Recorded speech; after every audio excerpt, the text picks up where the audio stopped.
በሰዎች አስተሳሰብ ላይ ተጽዕኖ ለማሳደር ከፈለጋችሁ የተለየ አካሄድ መከተል አለባችሁ። ክርክሮችን ለማሸነፍ ከመሞከር ይልቅ የጋራ መግባባትን በመፍጠር ወደ ችግር አፈታት ዘዴ ቀይሩት። ግጭቶችን በጋራ ለመፍታት ስትሞክሩ ንዴትን ማብረድና ለሁሉም የሚጠቅም ነገር የመስራት እድላችሁ ከፍተኛ ነው። ይህንን ከላይ የተገለጸውን አቀራረብ መከተል ማለት የነበረውን ወይም የተለመደውን አቀራረብ መቃወም አለባችሁ ማለት ነው። ማህበረሰባችን ግለሰባዊ ማንነት ላይ ያተኮረ ነው። ሁሉም ሰው ራሱን ችሎ ወደ ግቡ መድረስ አለበት የሚል ሐሳብ አለው። ነገር ግን የባህሪ ስፔሻሊስቱ ኤስተር ጄሌስ እንዳጠናው በተለይ በግላዊ ጉዳዮች ላይ አንድን ዓላማ እንዲደግፉ ሌሎችን ማሳመን ከቻላችሁ የተሻለ ውጤት ታገኙበታላችሁ ብሏል። ብዙ ሰዎች በአንድ ችግር ላይ ያላቸውን መፍትሄ ሲያወጡና ሲያዋጡ ቡድኑ የተሻለ መፍትሄ ማግኘት እድሉ በጣም የሰፋ ይሆናል። ይህንን በተግባር ለማዋል ከመከራከር ወይም ከመተቸት ይልቅ አቋማቸው ከእናንተ የሚለዩ ሌሎች ሰዎችን ለማዳመጥ ፈቃደኛ ሁኑ። እርግጥ ነው ወደ አጨቃጫቂ ጉዳዮች ስንመጣ ከእናንተ የተለየ አስተያየት ያላቸውን ሰዎች ማዳመጥ ቀላል አይደለም። ነገር ግን ጥቂት ደንቦችን በመከተል የሁለትዮሽ ውይይታችሁ ግልጽ መፍትሄ የሚያመጣበትን አካባቢ ትፈጥራላችሁ። በመጀመሪያ ግን ሁልጊዜ ሰውን አክባሪ እና ግልጽ ሰው ሁኑ። ትክክል እንደሆናችሁ እርግጠኛ ብትሆኑ ራሱ አንድን ሰው ተሳስተሃል ብሎ መናገር ስሜቱን እንዲጎዳውና እንዲከራከራቸው ያደርጋቸዋል። ይህም ማለት የእናንተን ሐሳብ እንዳይረዱትና እንዳያስተውሉት ያደርጋቸዋል ማለት ነው። በሁለተኛ ደረጃ ሁኔታውን በእነሱ ጫማ ውስጥ ሆናችሁ ለማየት ሞክሩ። ሁሉም ነገር ከምታዩት በጣም የተለየ ሊሆን ይችላል። ጉዳዩን ስትመለከቱት ሁለታችሁም ትክክል ልትሆኑበት የምትችሉበትን መንገድ አስቡ። በመጨረሻም በትህትና አናግሯቸው። ምናልባት ተሳስታችሁ ከነበራችሁ ስህተታችሁን አምናችሁ ተቀበሉ። ይሄ በእናንተና በዛኛው ሰው መካከል ያለውን ግንኙነት ያጠናክራል። ይህም የበለጠ አዎንታዊ ውጤት ያስገኛል።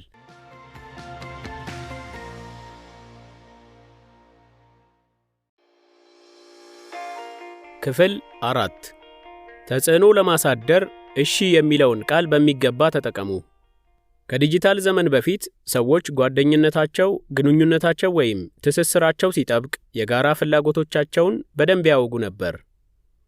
አሁን ግን ማህበራዊ ሚዲያው ያንን ዘይቤ ቀይሮታል። ሰዎች የሚወዱትን ነገር፣ ፍላጎቶቻቸውን ወይም የፖለቲካ ምርጫዎቻቸውን ለማወቅ እነሱን በአካል ማግኘት አያስፈልገንም። በቀላሉ የፌስቡክ ገጻቸውን ማየት እንችላለን። እንዲሁም ማህበራዊ ሚዲያ ተመሳሳይ ፍላጎት ያላቸውን ሰዎች አንድ ጋር ይስባል። ተመሳሳይ ሙዚቀኛ፣ ታዋቂ ሰው ወይም የበጎ አድራጎት ድርጅት የምትከተሉ ከሆነ እናንተ የሚያመሳስሏችሁን ሰዎች የማግኘት እድላችሁ ይጨምራል። በተመሳሳይ የብሎጋችሁ ወይም የማህበራዊ ሚዲያ መለያችሁ እናንተን ከሚከተሏችሁ ሰዎች ጋር ያግባባችኋል። በአካል ብታገኟቸውም ባታገኟቸውም ግንኙነት ለመፍጠር እድል ይፈጥርላችኋል። አንድ ሰው ማህበራዊ ሚዲያ ላይ ሲከተላችሁ ያ ሰው ጓደኛ ለመሆን እየጠየቃችሁ ነው። እናንተ እሺ የማለት መብት አላችሁ። መጀመሪያ እሺ ካላችሁት በዚህ ተከታያችሁ ላይ ተጽዕኖ ለማሳደር የሚያስችል ሁኔታ ውስጥ ናችሁ። እሺ የሚለውን ቃል በተደጋጋሚ መጠቀም ሰዎችን በአዎንታዊ የአእምሮ ሁኔታ ውስጥ ያስቀምጣቸዋል እና የበለጠ ግልጽ እንዲሆኑ ያደርጋቸዋል። ስለዚህ አንድን ሰው ብዙ ጊዜ እሺ ባላችሁት ቁጥር በእነሱ ላይ ተጽዕኖ የማድረግ ችሎታችሁ እየጠነከረ ይሄዳል። ማይክሮሶፍት ዊንዶውስ 7ን ሲያመርት ይህንን ቴክኒክ ተጠቅሟል። አፕል የሚባል ጠንካራ ተፎካካሪ እንደነበረው ያውቅ ነበር እና በተጨማሪም ከዚያ በፊት በነበረው ምርት ወይም ዊንዶው ቪስታ ካደረሰው ኪሳራ በኋላ ደንበኞቹን መካስ ነበረበት። ማይክሮሶፍት የአፕልን የማስታወቂያ ዘመቻዎችን ለመብለጥ አልሞከረም። ከዛ ይልቅ በዩቲዩብ ላይ ተጠቃሚዎች I am a PC እኔ ፒሲ ነኝ በሚለው ጭብጥ ላይ ቪዲዮዎቹን እንዲልኩላቸው ግብዣ አውጥቶ ነበር። ክሊፕ ያስገቡት እያንዳንዱ ተጠቃሚዎች ዊንዶውን በነፃ እየተቀበሉ ነበር። ማይክሮሶፍት እነዚህን ቪዲዮዎች አንድ ላይ አሰባስቦ አዲሱን የግብይት ዘመቻ ጀመረ።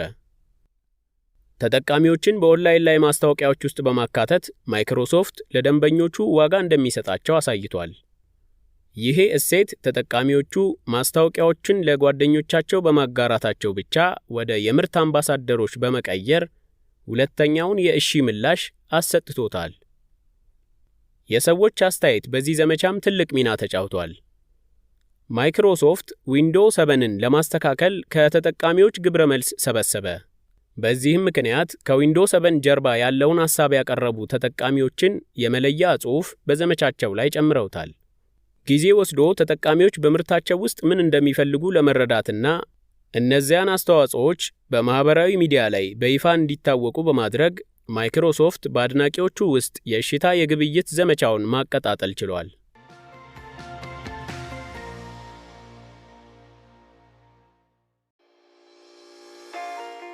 ክፍል 5 እውነተኛ ተጽዕኖ ለራስ ጥቅም ብቻ ያደረ አይደለም። አሸናፊነት በተሞላው ባህላችን ውስጥ ሰዎች ብዙውን ጊዜ ለመቅደምና ከሰዎች የተሻለውን ክብር ወይም ምስጋና ለማግኘት ያስባሉ። ነገር ግን በዚህ መንገድ መመራትህ በሌሎች ላይ ተጽዕኖ የመፍጠር ችሎታህ እንዳይሳካ ያደርገዋል። ደግሞም እውነተኛ ተጽዕኖ ግንኙነቶችን በማጎልበት ላይ የተመሰረተ ነው። ለምሳሌ ስለ የቅርብ ጓደኛችሁ አስቡ። ያ ሰው ስለ ራሱ ማለቂያ የሌለው ወሬ ነው የሚያወራው ወይንስ እናንተን እንደ ጥሩና ተፈላጊ ሰው እንዲሰማችሁ ያደርጋችኋል? እና እስካሁን ያጋጠማችሁ ጥሩ ማናጀርስ ፕሮጀክቶቻችሁ ሲሳኩ ሁሉንም ምስጋና ወይም ክሬዲት ለራሱ ይወስዳል ወይንስ በቡድን ውስጥ ያለውን የሁሉንም ሰው አስተዋጽኦ ያከብራል? ምንም እንኳን የሚቃረን ቢመስልም ምስጋና በነጻነት የምንሰጥ ከሆነ በስራችንም በሙያችንም የበለጠ ትርፋማ እንሆናለን። በጣም ጨዋ ወዳጃችሁ ፊት ወይም በዋና ሥራ አስኪያጁ ፊት የሚያሞግሳችሁ አለቃችሁ ፊት ምን ይሰማችኋል? እነዚህ በጣም ታማኝ የሆናችሁላቸው ሰዎች ናቸው። ያደረጉላችሁን ነገር ለመመለስ ማንኛውንም ነገር ታደርጉላቸዋላችሁ። በቅን ልብ የሚሰጥ ምስጋና ከፍተኛ ተጽዕኖ የሚያሳድር ኃይል አለው። ምክንያቱም አንድ ሰው አንድን ነገር እንዲያደርግላችሁ በማታለል የተነደፈ ሽንገላ አይደለም። በሽልማት ስነ ስርዓት ወቅት አሸናፊው ሰው ንግግሩን ለማድረግ ሲቆም እንደዚህ አይነቱን የምስጋና አሰጣጥ ማየት ትችላላችሁ። ልብ የሚነኩ ንግግሮች የሚባሉት አሸናፊው ግለሰብ ለስኬቱ አስተዋጽኦ ላደረጉ ሰዎች በሙሉ ዕውቅና ከሰጠ ነው። እነዚያ ሰዎች በታዳሚው ውስጥ ከሆኑና ከካሜራው ወደ እነርሱ ከመጣ አሸናፊው ሰው መልካም ቃላትን ስለተናገረላቸው ብዙ ጊዜ እንባ ይተናነቃቸዋል። አሸናፊው ሰው በሚቀጥለው ሥራው ውስጥ እንዲሳካለት ለመርዳት የሚችሉትን ሁሉ እንደሚያደርጉ ምንም ጥርጥር የለውም። ሌሎች እንዲሳካላቸው በመርዳት ላይ ስታተኩሩ የራሳችሁ ግቦች ላይ ብቻ ከመስራት ይልቅ አባላቶቻቸው ምርጥ ሕይወት እንዲኖራቸው ለመርዳት የሚፈልጉ ማህበረሰቦችን መፍጠር ትጀምራላችሁ። ሁላችንም ራሳችንን በስኬታማ ሰዎች መክበብ ለስኬት ያበቃል የሚለውን የቆየ አባባል እናውቀዋለን። ስላንተ ደንታ የሌላቸው ሰዎች እንዲሳካላቸው ከመሞከር ይልቅ ወዳጆቼ ለስኬት በሚያደርጉት ጉዞ ላይ ብትረዳቸው አይሻልም? ከማታውቋቸው ሰዎች ይልቅ ጓደኞቻችሁ ግቦቻቸው ላይ ኢንቨስት ያደርጋሉ። ስለዚህ እነሱን መደገፍ የተሻለ ነው። ይህንን ስታደርጉ ግንኙነቶቻቸውንም ታጠነክራላችሁ።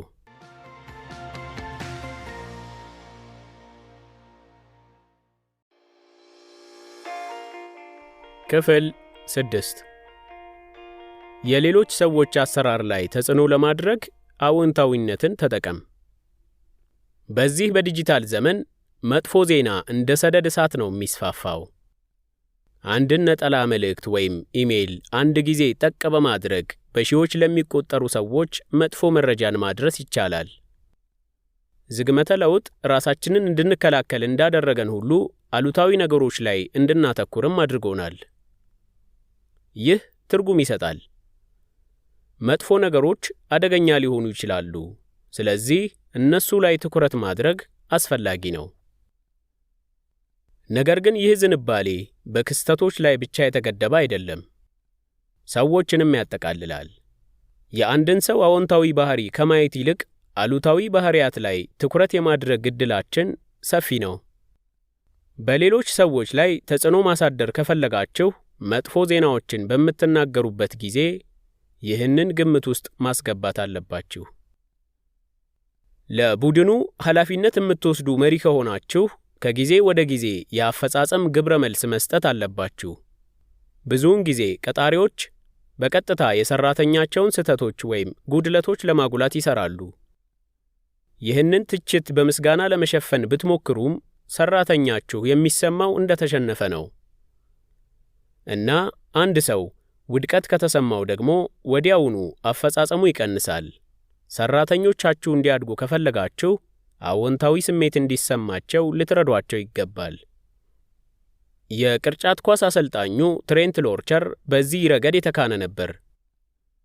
ቡድኑ የነፃ ውርወራዎችን ስቶ ወሳኝ ጨዋታን ሲሸነፍ በተጫዋቾቹ ላይ በጭራሽ አይጮህም፣ መጮህ ቢፈልግም እንኳን ማለት ነው። ከዛ ይልቅ የነፃ ውርወራዎችን ስላገኙ ያመሰግናቸዋል።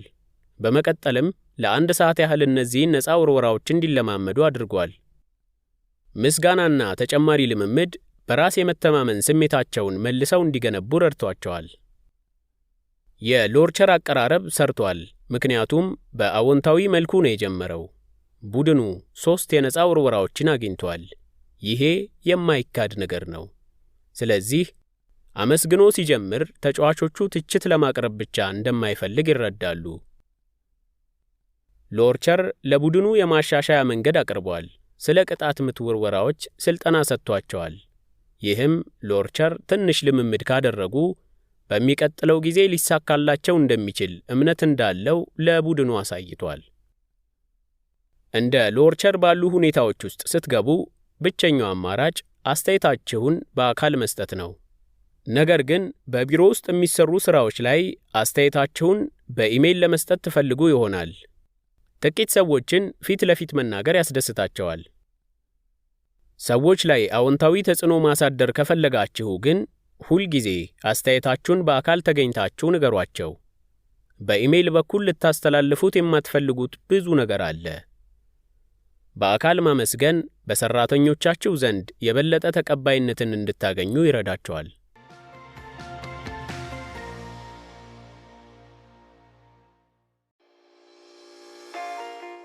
ክፍል 7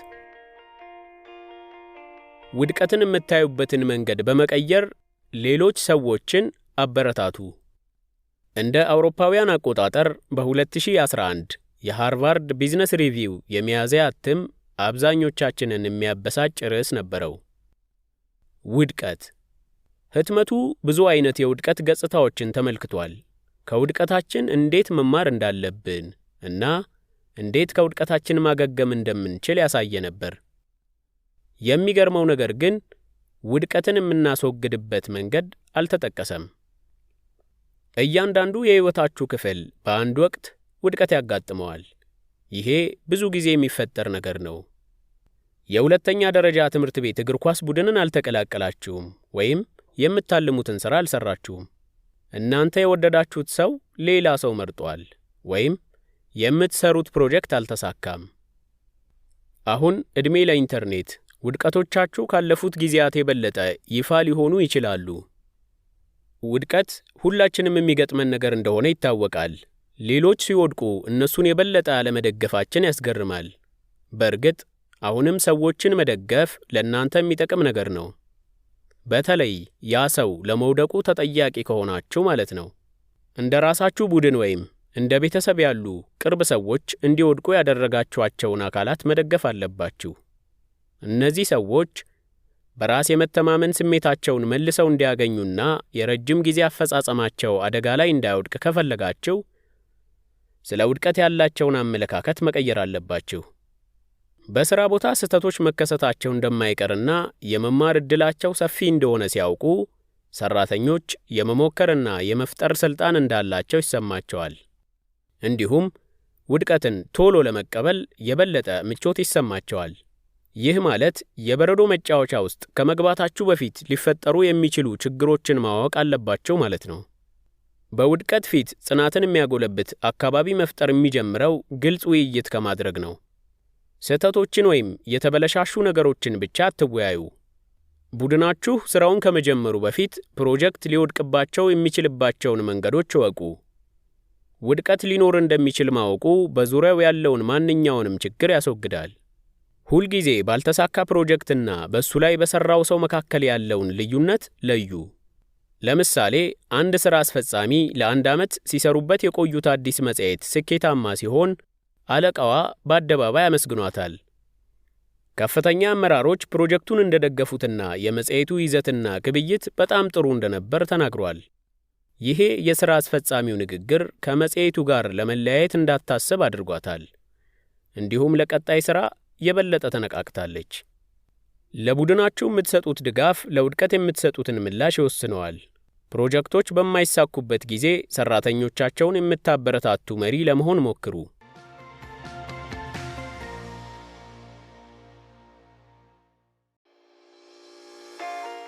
ክፍል 8 ስኬትን ማክበር አፈጻጸምን ይጨምራል።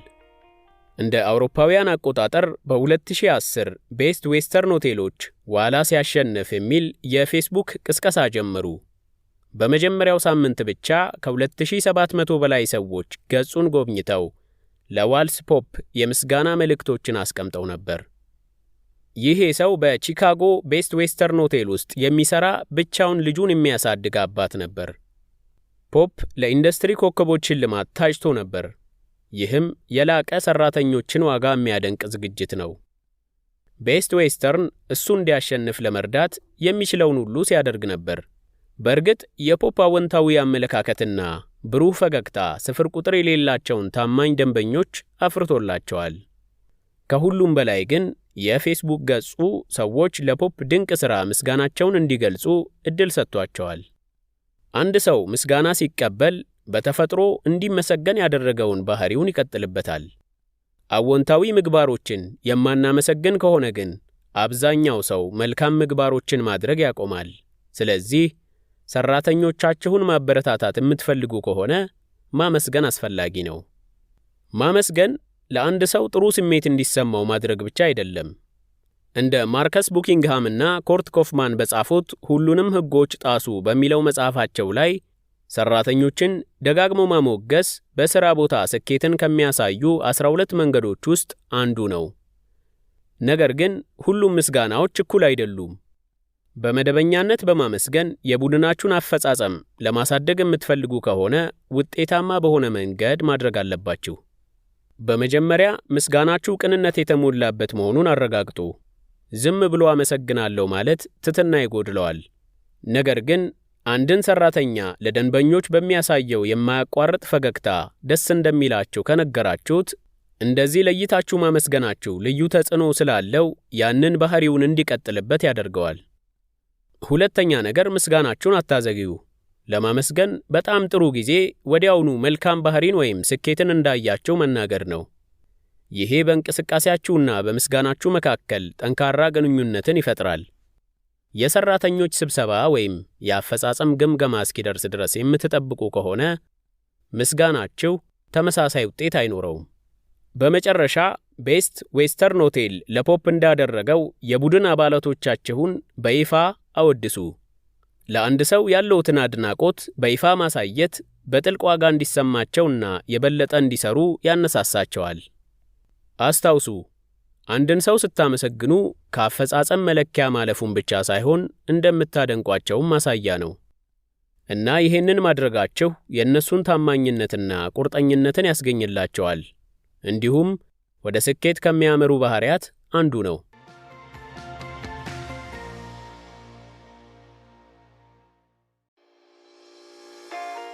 የመጨረሻ ማጠቃለያ። በዚህ መጽሐፍ ውስጥ ያለው ቁልፍ መልእክት ኢንተርኔት ከመቼውም ጊዜ በበለጠ ብዙ ሰዎች ጋር እንድትደርሱ ያደርጋቸዋል። ስለዚህ ከመቼውም ጊዜ በላቀ አሁን ብዙ ሰዎች ላይ ተጽዕኖ ማሳደር ትችላላችሁ። የኦንላይን ቡድኖችን በመቀላቀል ወይም የራሳችሁን ብሎግና የማህበራዊ ሚዲያ ቻናሎች በመክፈት የምትወዷቸውን ነገሮች ለተከታታዮቻችሁ ማካፈል ትችላላችሁ። ነገር ግን ይህን ለማድረግ ሌሎች ሰዎችን ማንቋሸሽ ወይም ግጭት መፍጠር የምትፈልጉ ከሆነ የሰዎችን ድጋፍ አታገኙም። እንዲሁም የሰዎችን አመለካከት መቀየር አትችሉም። ስኬታማ ለመሆን ሰዎችን በእርጋታና በመልካም አስተሳሰብ እንዲሁም በአዎንታዊነት መቅረብና ድጋፋቸውን ማግኘት ትችላላችሁ። እዚህ ጋር አንድ ተጨማሪ ተግባራዊ ምክር እንንገራችሁ። ሊተገበር የሚችል ምክር ነው። ለሌሎች መልካም ጎን ዕውቅና ስጡ። ዘመናዊ ሕይወት ማለቂያ በሌለው የኢሜይልና የጽሑፍ መልእክት የተሞላ ስለሆነ ብዙውን ጊዜ ከጉዳዩ ጋር በጥልቀት እንድንግባባ አያደርገንም። ነገር ግን ጊዜ ወስዳችሁ የሌሎችን ሰዎች መልካም ጎን የምታዩ ከሆነ ለአንድ ልጅ የምታሳዩት ድፍረት ወይም ለጎረቤት ያላችሁ ደግነት ትልቅ ጥቅም ያስገኝላችኋል። ሌላው ሰው ስኬታማ ሲሆን ተጽዕኖ ማሳደር ትችላላችሁ። ማህበራዊ ሚዲያ በጓደኞቻችሁ፣ በቤተሰብ አባላቶቻችሁ፣ በሥራ ባልደረቦቻችሁ እንዲሁም በአድናቂዎቻችሁ ውስጥ ያለውን መልካም ነገር የምታጋሩበት ጥሩ መድረክ ነው። ሁላችንም በተፈጥሮ መልካም ነገር እንዳለን ለሌሎች ለማስታወስ ልትጠቀሙበት ትችላላችሁ። ይህ ደግሞ ዕውቅና ልንሰጠው የሚገባን ነገር ነው። የምታወሩት እናንተ ብቻ መሆን የለባችሁም። ሁሌም የሥራ አስኪያጅነት ሥራችሁን አስታውሱ። ስለ አንድ ርዕስ የሁሉንም ሰው አስተያየት ለመስማት የምትፈልጉ ከሆነ ሁሉም ሰው ሐሳቡን ተናግሮ እስኪጨርስ ድረስ የራሳችሁን ሐሳብ ከማጋራት ተቆጠቡ። ይሄ ማንም ሰው ከእናንተ ጋር የሚገናኝም ሆነ ከእናንተ አስተያየት ጋር የሚቃረን ነገር እንዳይናገር ያደርጋል። በተጨማሪም ሰራተኞቻችሁን በማዳመጥ የተለያየ አመለካከት የመኖርን ጥቅም ትማራላችሁ።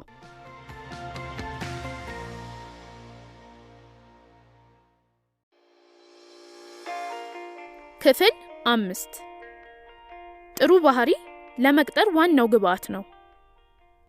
መጥፎ የቅጥር ውሳኔ መወሰን ጊዜና ገንዘብ ያስከፍላል።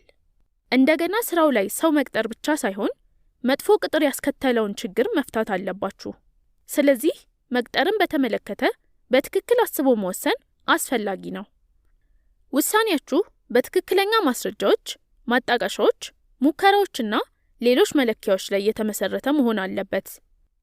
አብዛኛዎቹ ማናጀሮች ከእጩ ተወዳዳሪዎች መካከል ለመምረጥ ሲያስቡ ትምህርት፣ የሥራ ልምድና ብቃት ላይ ያተኩራሉ። ነገር ግን በጣም አስፈላጊው ነገር ጥሩ ስነ ምግባር ነው። ጥሩ ብቃት ያለው ሰራተኛ መጥፎ ስነ ምግባር ካለው ችግር ሊሆን ይችላል።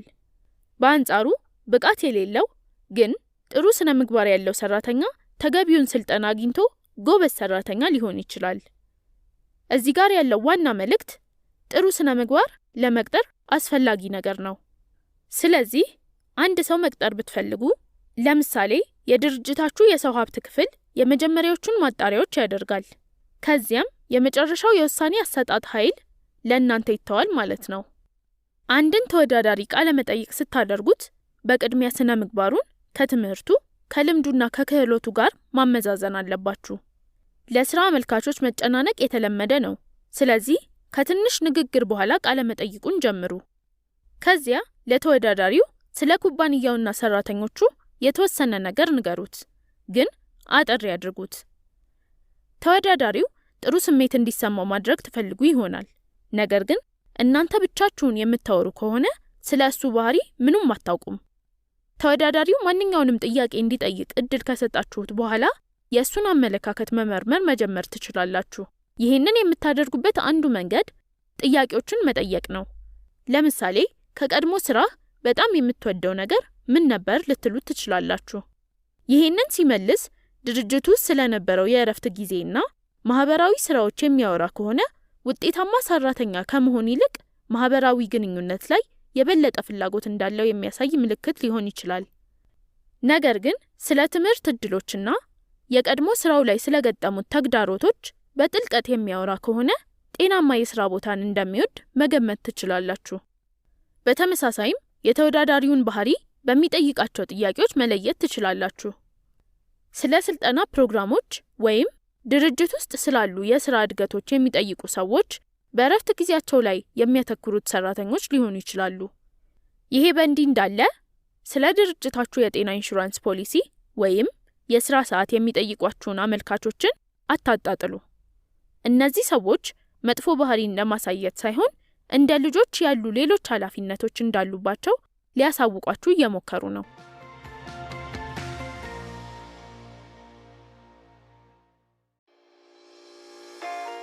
ክፍል 6 ሰራተኞቻችሁን ከማባረራችሁ በፊት እንዲያሻሽሉ ለመርዳት ሞክሩ። አንድን ሰራተኛ ማሰናበት የሚያስፈልግበት ቀን መምጣቱ የማይቀር ነው። አንዳንድ ጊዜ በጣም ኃይለኛ የሆኑ ወይም እምነታቸውን ያጎደሉ ሰራተኞች በአፋጣኝ ከስራ እንዲባረሩ ልትወስኑ ትችላላችሁ። ግን ብዙውን ጊዜ ከማባረራችሁ በፊት አንድ ሂደት ውስጥ ማለፍ ይኖርባችኋል። አብዛኞቹ ውጤታማ ስራ አስኪያጆች ሰውን ከስራ ማሰናበት ላይ ይጠነቀቃሉ።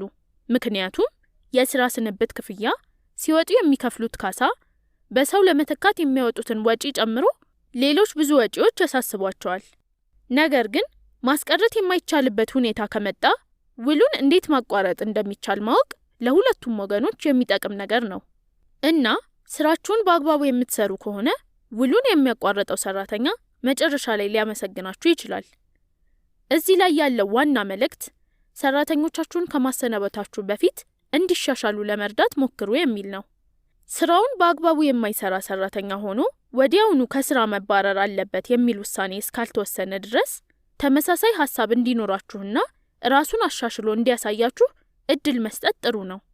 ስለ ሰራተኛችሁ አፈጻጸም ስትወያዩ አሁን ያለውን ሁኔታ፣ የሚጠበቀውን የአፈጻጸም ደረጃ እና በመካከላቸው ያለውን ልዩነት እንዴት ማጣጣም እንደሚቻል ግልጽ አድርጋችሁ አስረዷቸው።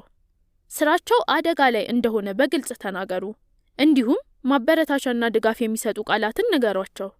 የሰራተኛችሁን የላቀ ውጤት ማየት እንደምትፈልጉና ለመሻሻል ቁርጠኛ ከሆኑ ልትረዷቸው ፈቃደኛ እንደሆናችሁ ንገሯቸው። ማሳካት ያለባቸው ግቦች ላይና ለማሻሻል የሚያስፈልጓቸውን እርምጃዎች ላይ ከተስማማችሁ በኋላ በቀጣይ መቼ እንደምትመዝኗቸው ጠይቋቸው። ሁሉንም ነገር መጻፍ አስፈላጊ ነው። ከዚያም ፊርማ እንዲፈርሙላችሁ ትጠይቋቸውና የስምምነታችሁን ኮፒ ለእነሱም ትሰጧቸዋላችሁ። ከመለያየታችሁ በፊት እንደ አስፈላጊነቱ እነሱን ለመርዳት ዝግጁ መሆናችሁን አሳውቋቸው።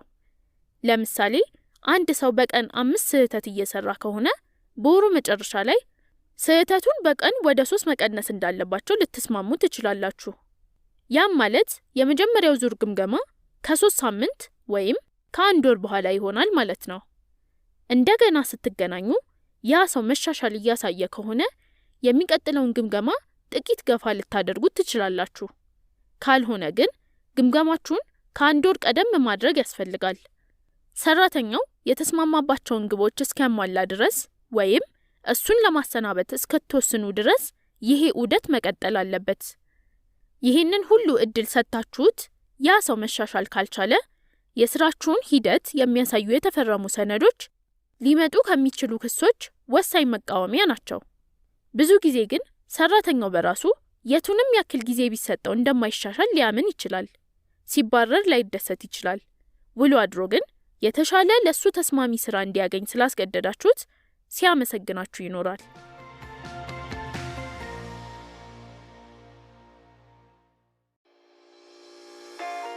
ክፍል 7 ተነሳሽነትን ለመጨመር የሰራተኞቻችሁን ፍላጎቶች ከኩባንያው ፍላጎቶች ጋር አቀናጁ። እንደ ስራ አስኪያጅ ከስራ ኃላፊነታችሁ አንዱና ዋነኛው ሰራተኞቻችሁን ማነቃቃት ነው። በእርግጠኝነት ጥሩ የስራ አፈጻጸም እንዲኖራቸው ትፈልጋላችሁ። እነሱን ማነቃቃት የስራ አካባቢያችሁንና የሰራተኞቻችሁን የስራ አፈጻጸም የሚያሻሽል አስተማማኝ መንገድ ነው። ነገር ግን ማነቃቃትን ኃይልን ከመጠቀም ጋር እንዳታምታቱት። ማስፈራሪያዎችን መጠቀም ለአጭር ጊዜ ውጤታማ ሊመስል ይችላል፣ ነገር ግን ውሎ አድሮ ስልጣናችሁን ያዳክማል። ሰራተኞቻችሁ ላለመቀጣት የሚያስፈልጋቸውን ትንሹን ስራ ብቻ ለመስራት ይሞክራሉ። አንዳንድ ጊዜ ሰራተኞቻችሁ የድርጅታችሁን ስኬት በጣም የሚመኙ ሊሆኑ ይችላሉ። እውነታው ግን ሰዎች በዋነኝነት የሚነሳሱት በራሳቸው ፍላጎት ነው። እንደ ስራ አስኪያጅ የሰራተኞቻችሁን የግል ፍላጎቶች ከድርጅቱ ግቦች ጋር ማመጣጠን ዲጂታል መግባቢያዎችን ተጠቅማችሁ እንዴት ሌሎች ሰዎች ላይ ተጽዕኖ ማሳደር እንደምትችሉ ትማሩበታላችሁ። ዲጂታል መግባቢያዎች የህይወታችን አንድ አካል እየሆኑ ነው። የምንወዳቸውን ዘፋኞች ከመከተል አንስቶ እስከ ፖለቲካ እንቅስቃሴ እስከ ለሁሉም ነገር እንጠቀምባቸዋለን። እነዚህ መግባቢያዎች የተለያየ መልክ ያላቸው ናቸው። አንዳንዶቹ ስለ ጦርነት አውድማዎች ሲያወሩ ተቃዋሚ ፓርቲዎች ጉዳያቸውን ለማስተጋባት ይጠቀሙበታል። ሌሎች ሰዎች ደግሞ ሊታገሷቸው የማይችሏቸውን የሥራ ባልደረቦች ለመንቆር ይጠቀሙበታል። አንዳንድ የማህበራዊ ድረገጾች ላይ በሺዎች የሚቆጠሩ ጓደኞች እያሏቸው አንድም ትርጉም ያለው ግንኙነት ላታገኙበት ትችላላችሁ። እነዚህ ሁሉ የማህበራዊ መገናኛ አማራጮች በእጃችን ላይ እያሉ አሁን ከመቼውም ጊዜ በበለጠ ከብዙ ሰዎች ጋር መገናኘት እንችላለን። ይሄ ማለት ግን የሰዎቹን አመለካከት ወይም ባህሪ ለመለወጥ የተሻለ ቦታ ላይ ናችሁ ማለት አይደለም። የኢንተርኔትን ኃይል በመጠቀም ሰዎች ላይ ተጽዕኖ ለመፍጠር ስለ ሰው ተፈጥሮ ያላችሁን ግንዛቤ ማጎልበት ያስፈልጋችኋል። በዚህ መጽሐፍ በዲጂታል ዘመን ውስጥ የጥንት ግለሰቦች ሐሳብ እንዴት እንደሚሰራ ይዳሰሳል። በዚህ መጽሐፍ ውስጥ የሚከተሉትን ነጥቦች ትማራላችሁ። ሰዎችን እንድታሸንፉ የሚረዳችሁን ቀላል ዘዴ፣ የውሸት ማስታወቂያዎች ለምን ጥሩ አማራጭ እንዳልሆኑ እና ስለ ውድቀት ብዙ ጊዜ የምንረሳው ነገር ምን እንደሆነ እናያለን።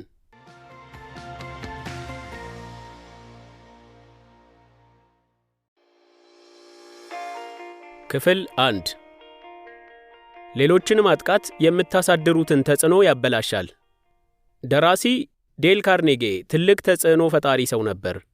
እያንዳንዱ ሰው ራሱን ለማዳን በሚል እሳቤ በጠንካራ ገመድ የተገመደ እንደሆነ ተረድቷል። ራስን ማዳን የሚለው ሐሳብ የሰው ልጅ እግሩን መሬት ላይ ካሳረፈበት ጊዜ ጀምሮ በጥሩ ሁኔታ ሲጠቀምበት የነበረ በሕይወት እንድንቆይ የረዳን ስልት ነው በማለት ይናገራል። ነገር ግን ይህ እሳቤ ጥቃት እንደተከሰተ በሚሰማን ጊዜም የመከላከል ዝንባሌያችን እንዲመጣ ያደርጋል። እነዚህ ጥቃቶች በስነ ልቦና ላይ የሚደርሰውን ጥቃቶችንም ይጨምራሉ። ለዚህ ነው የአንድን ሰው አስተሳሰብ በማውገዝ ወይም በመተቸት መቀየርም አትችሉት። አለመስማማታችሁን በቃላት ወይም በአካል እንቅስቃሴያችሁ ካሳያችሁ ሌላኛው ወገን ያኮርፋችኋል ወይም ደግሞ በጣም ይናደድባችኋል። አንዴ ይሄ ከተፈጠረ አቋማቸውን እንዲቀይሩ ልታሳምኗቸው አትችሉም። ይህም ማለት እነሱ ላይ ለማሳደር የምትፈልጉትን ተጽዕኖ መፍጠር ሳትችሉ ትቀራላችሁ ማለት ነው። ካርኔጌ ይህንን ስለተረዳ ችግሩን ለማስወገድ እንዲረዳው በሲ ፊደል የሚጀምሩትን 3 መርሆችን ተግባራዊ ማድረግ የጀመረው። ሌሎችን አውግዘው አያውቅም፣ አይገፋቸውም፣ እንዲሁም በሌሎች አያጉረመርምም። ኔቨር ኮንደመን፣ ኔቨር ክሪቲሳይዝ ኤንድ ኔቨር ኮምፕሌን። እነዚህ መርሆችን መጠቀም የጀመረው የዲጂታል ዘመን ከመጀመሩ በፊት ቢሆንም ካርኔጌ አሁንም ድረስ በሕይወቱ ውስጥ እየተጠቀመበት ነው። በዚህ በብርሃን ፍጥነትና በትንንሽ ወጪዎች ብዙ ተመልካቾችን የሚያስገኙ ማህበራዊ ሚዲያዎች ባሉበት ዘመንም ስኬታማ ነው። ብዙ ሰዎች ማህበራዊ ሚዲያን በሌሎች ላይ ተጽዕኖ ማሳደሪያ መድረክ አድርገው ያዩታል፣ ነገር ግን በተሳሳተ መንገድ ሲጠቀሙበት ይታያሉ። ስለ አንድ አከራካሪ ጉዳይ የተጻፈ የማንኛውም ብሎግ ልጥፍ ወይም የአንድ ማህበራዊ ሚዲያ የአስተያየት መስጫ ክፍሉን ተመልከቱና ተቃራኒ ላይ ያሉ ቡድኖች በጣም ሲጨቃጨቁ ታያላችሁ። ይሄ እነዚህን ቡድኖች ይበልጥ የሚያራርቃቸው ነገር ነው። ምክንያቱም ሁለቱም እየተጠቁ ስለሚመስላቸው ባለ በሌለ አቅማቸው ይዋጋሉ። ስለዚህ አንድን ነገር ማስረዳት ወይም የሌላ ሰውን አመለካከት ለመለወጥ ከፈለጋችሁ መጀመሪያ ማድረግ ያለባችሁ ነገር የራሳችሁን ባህሪ መቀየር ነው። ማህበራዊ ሚዲያን መጠቀም ለመጀመር ስታስቡ ብስጭትን፣ ተቃውሞን ወይም ቁጣን ከሚገልጹ ሐሳቦች ይልቅ ሌሎች የምታመሰግኑበት፣ የተጨነቁ ሰዎችን የምታበረታቱበት አድርጋችሁ ጀምሩት። ስለ መጥፎ ነገሮች አለማውራታችሁን እርግጠኛ ሁኑ።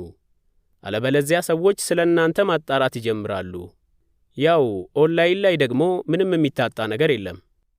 በመቀጠልም ራሳችሁን መቆጣጠር ተማሩ።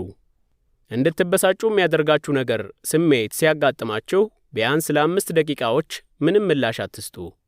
ይህንን ማድረጋችሁ ለመረጋጋት የሚያስፈልጋችሁ ጊዜና ቦታ ይሰጣችኋል። አንዴ ከተረጋጋችሁ በኋላ የካርኔጌ 3 የሲ ሕጎችን በመጠቀም ራሳችሁን በማረጋጋት ሁኔታውን ማስተካከል ትችላላችሁ።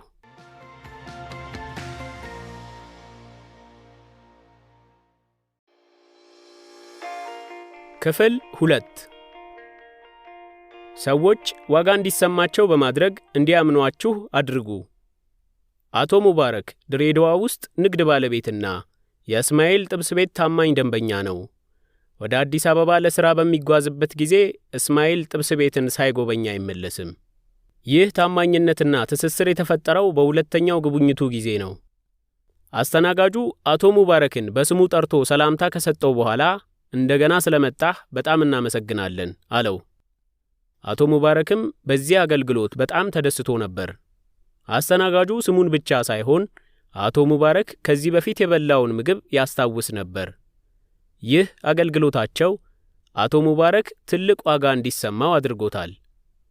የምግብ ቤቱ አሰራር ተወዳጅነቱን ከፍ እንዲል ያደረገ ነበር። የሰዎችን ስም ማወቅ ያ ሰው ከፍ ያለ ግምት እንዲሰማው ያደርገዋል። ምክንያቱም ሰዎችን ቦታ እንደምትሰጧቸውና እንደምታከብሯቸው ያሳያል። የአንድን ሰው ስም ጠርታችሁ ስትጠቀሙ ትኩረት እንደሰጣችሁትና ስሙን ለማስታወስ ጥረት እንዳደረጋችሁ ያሳያል። ይሄ በሁለታችሁ መካከል ጥሩ ግንኙነት እንዲኖር ያደርጋል። የሰዎችን ስም ማስታወስ ደራሲው ካርኒጌ ከነበረበት ጊዜ የበለጠ አሁን ከባድ ነው። በማህበራዊ ድረገጾቹ ውስጥ ብዙ ጊዜያችንን ስለምናሳልፍ አእምሮአችን መረጃን እየለየ እንዲጠቀም አድርጎታል።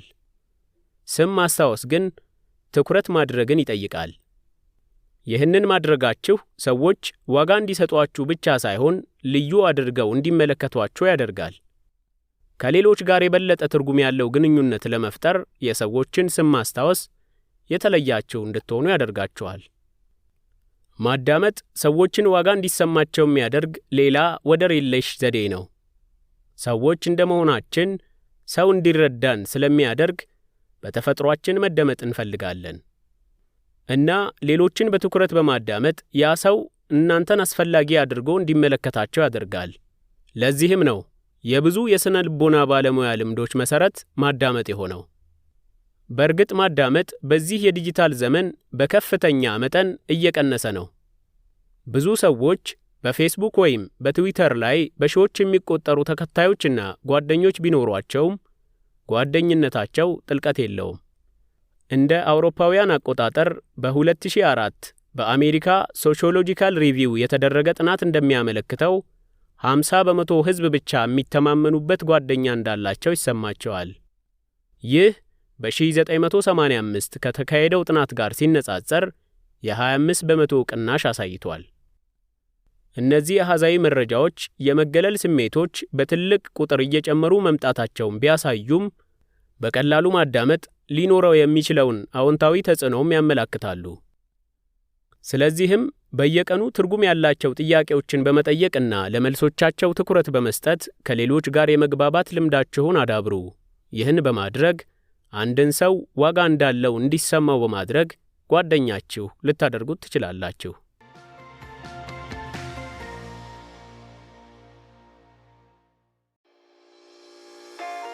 ክፍል 3 አለመግባባቶች በሚፈጠሩበት ጊዜ ሰላማዊ አቀራረብን ተጠቀሙ። በፊት ላይ አንድን ሰው ለመሳደብ ወይም ለመናገር ከፈለጋችሁ ፊት ለፊት መሳደብ ወይም መናገር ግድ ይል ነበር። ይህም የሚያመጣውን መዘዝ ስለምታውቁ ይህን ከማድረጋችሁ በፊት ደጋግማችሁ እንድታስቡ ያደርጋቸዋል። መዘዙ ደግሞ አካላዊ ጥቃት እንዲፈጸምብህ ወይም በፈጠርከው ግርግር ሰዎች እንዲፈርዱብህ ስለሚያደርግ ቆም ብለህ ታስብበት ነበር። ኦንላይን ላይ ከሆነ ግን በስም ማጥፋት የሚጠይቃችሁ ሰው አይኖርም፣ ወይም ስትጽፉ ወይም ስትሳደቡ ማንነታቸውን መግለጽ አይጠበቅባችሁም። ከማታውቋቸው ሰዎች ጋር በኦንላይን መጣላት ወይንም መሳደብ ትችላላችሁ። ነገር ግን ትችት የማንንም አስተሳሰብ ወይም ባህሪ እንደማይለውጥ ሁሉ እነሱን መወንጀልም ምንም ለውጥ አያመጣም።